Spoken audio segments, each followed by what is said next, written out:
U.S. Marines then bypassed Basra and approached the city of Nasiriyah. To open a southeastern route to Baghdad, they had to capture intact two important bridges in the city, the southern Euphrates Bridge and the northern bridge over the Saddam Canal. Natanski brought forward the attack on the bridges by 24 hours. Bravo Company 1-2 Marines would take the northern bridge by going round to the east to avoid an urban battle. Alpha Company would take the Euphrates Bridge, and Charlie Company would follow Bravo to the northern canal bridge. Intelligence foresaw no difficulty with the terrain or the Iraqis. The initial intelligence analysis basically said that there might be some minor resistance, but then we expected the enemy to pull out and loot the city. With respect to the terrain, we had photos, we had maps of the city. We pretty much knew what the terrain was like and what the construction of the buildings were. However, we had not factored in the fact that it had rained several days earlier. We can now build up a picture of what happened on the Nasiriyah battlefield that day. I remember as we were approaching the city of Al-Nasiriyah, there was a sign in English that said, "Welcome." When I saw a sign that says, "Welcome" in English, I became very suspicious.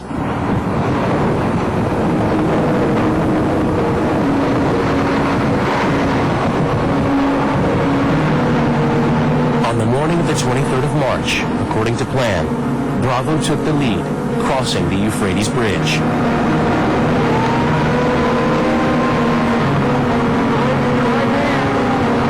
As soon as Bravo moved round to the east, they started to receive fire. Their heavy vehicles ran into soft, muddy ground and began to get stuck fast. You're going to hear the cry from the crew members. "We can't move, we're stuck. We're stuck, we can't move, we can't move."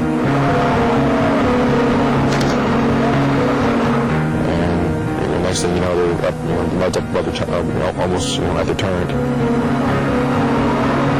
To see one of our vehicles being immobile because of the soil sent an impulse of panic throughout the entire company.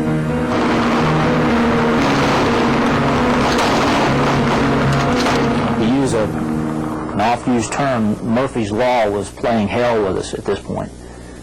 Everything that could go wrong was going wrong.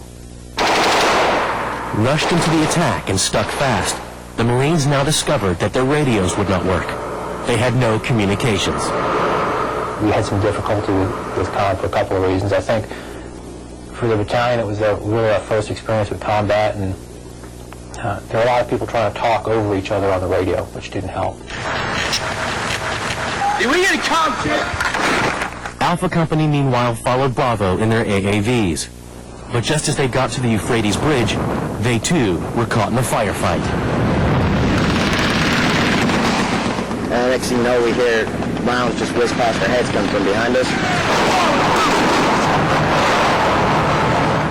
We can see rounds impacting on the berm like just a couple feet away from us. I mean, it might sound kind of weird or sadistic, but we actually thought it was kind of funny. We just dropped down and started rolling down and just laughing about it.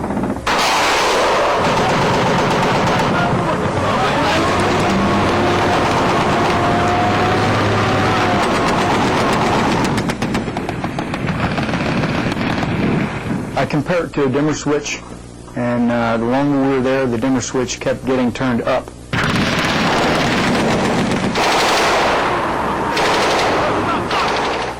Charlie Company, whose tanks were refueling after rescuing some soldiers from the Army convoy of Jessica Lynch, crossed the Euphrates. But instead of following Bravo, they went straight up what became known as Ambush Alley. Bravo Company, unbeknownst to me at that point, was bogged down in mud and everything else that was inside the city.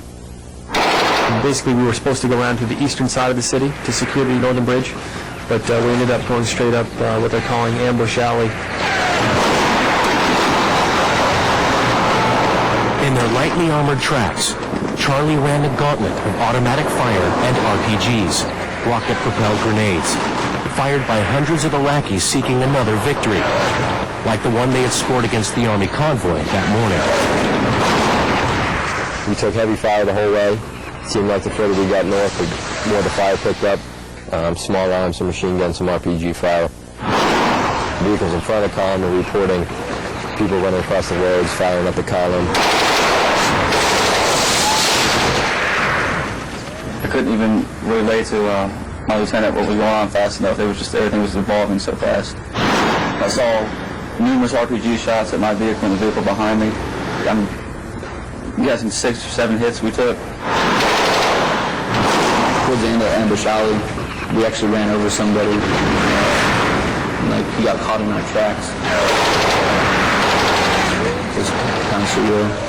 Like, to see people actually falling.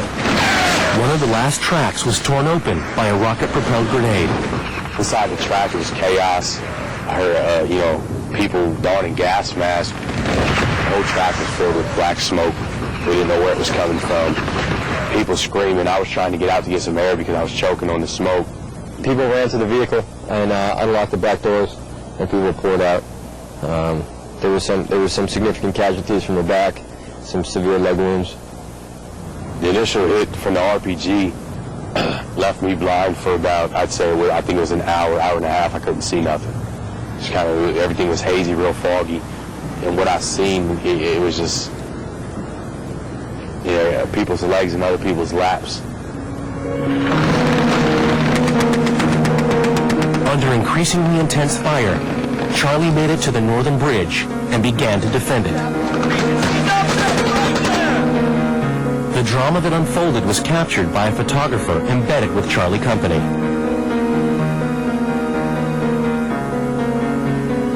We needed to do something, be it move or spread out or attack to the north. Try to do something to gather away of this, what had turned into a kill sack for the enemy's artillery. Probably within a half an hour, we had our mortars were up firing, and one of our mortar tubes was hit directly by either an RPG or a artillery round. And we had the first Marines that were killed. I remember Lieutenant Reed, which was one of the lieutenants I rode on my track. I remember him, just coming to the back of my vehicle, just bleeding from like every orifice of his face. I was like, oh God, and he was like the first person that I saw that was just like tore up.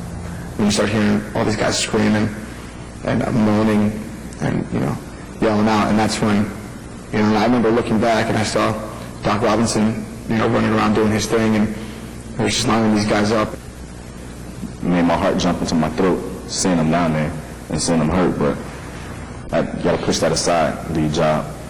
I mean, there'll be time to grieve later on, feel sorry for them later on, but now it's time to act, not time to cry. They were in bad shape.